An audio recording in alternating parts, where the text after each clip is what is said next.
శుభమస్తు. శ్రీమాత్రే నమః. పంచమి తిథి ఈ రోజున మధ్యాహ్నం 12 దాటే వరకు ఉండి ఆ తదుపరి షష్ఠి తిథి ప్రారంభమవుతుంది. పంచమి తిథి అతివ్యాప్తి చెందిన కారణంగా ఈ సంవత్సరం దసరా ఉత్సవాలు 10 రోజులుగా మనం అమ్మను సేవించుకునే అదృష్టాన్ని కలిగి ఉన్నాం. ప్రతి 9 సంవత్సరాలకు ఒకసారి ఇలాంటి ప్రత్యేక పరిస్థితులు ఖగోళ శాస్త్రరీత్యా ఏర్పడతాయి. పూర్వం ఈ సందర్భం 2016లో ఏర్పడి ఉంది. ఉదయం తిథి పంచమి, ఆ తదుపరి షష్ఠి తిథి ప్రారంభం అయిన నేపథ్యంలో అమ్మను 6వ రోజు అలంకరణలలో అంతర్భాగంగా అనురాధ నక్షత్రం ఉన్న కారణంగా ఈ నక్షత్రాధిపతి శనైశ్చరుడు కనుక నీలం రత్నాన్ని మనం ధరించవచ్చు. నీల రత్నాలతో కూడుకుని ఉన్న మాలికలతో ఆభరణాలతో అమ్మను కూడా అలంకరింపజేయవచ్చు. ఈ వర్ణంలో ఉండే చీరను కూడా భక్తకోటి అమ్మవారికి అర్పిస్తూ ఉంటారు. అమ్మవారికి సంబంధించిన ప్రాంతీయ ఆచారాలలో అలంకరించే బతుకమ్మ పండుగ సంబురాలలో అలిగిన బతుకమ్మ అన్న పేరిట అమ్మను ఈ రోజున అర్చించరు. బతుకమ్మ నవరాత్రులలో బతుకమ్మను పేర్చనటువంటి రోజు 6వ రోజు.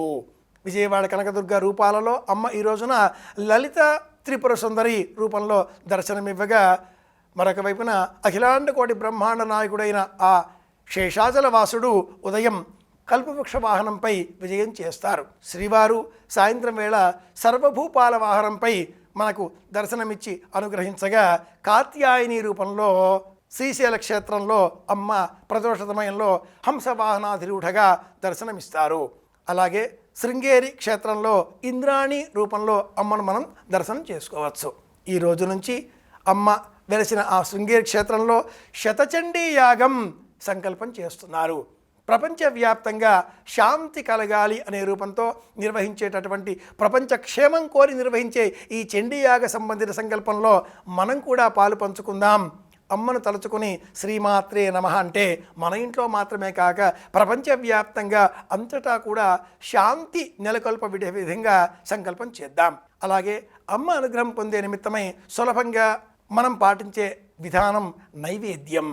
ఈ రోజున అమ్మ అనుగ్రహం కోరి సమర్పించేటటువంటి నైవేద్యం తేనె, మారేడు పండ్లు.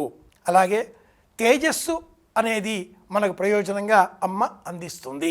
విశేషంగా సమర్పించే నైవేద్యం ఒక్కటే, తేనె, అలాగే మారేడు పళ్ళు.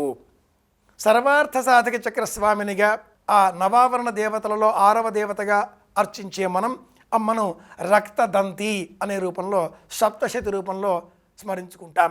ధనువు అనే రాక్షసుడిని అమ్మ సంహారం చేసిన వృత్తాంతాన్ని సప్తశతి మనకు తెలియజేస్తుంది.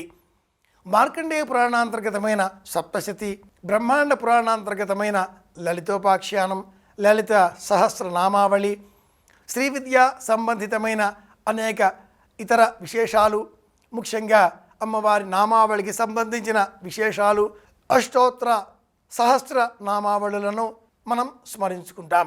అలాగే సౌందర్య లహరి అనే రూపంలో కూడా అమ్మను మనం ఆదిశంకరుల వారు అందించిన ఆ స్తోత్రంతో అర్చన చేస్తూ అమ్మ అనుగ్రహాన్ని పొందే ప్రయత్నం చేస్తూ ఉంటాం.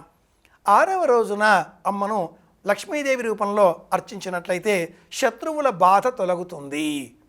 జాతక చక్రంలో 6వ భావం శత్రుస్థానాన్ని ఆధిపత్యంగా మనం గమనించినప్పుడు మనకు ఉండేటటువంటి 6 శత్రువులు కామ, క్రోధ, లోభ, మోహ, మద, మాత్సర్యాలు.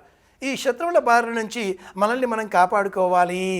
అమ్మను 6వ రోజున మహాలక్ష్మిగా దర్శనం చేసుకోవాలి. అమ్మ అనుగ్రహాన్ని పొందుదాం, అందరి క్షేమాన్ని కోరుదాం. మళ్ళీ రేపు కలుసుకుందాం. శుభమస్తు. శ్రీమాత్రే నమః.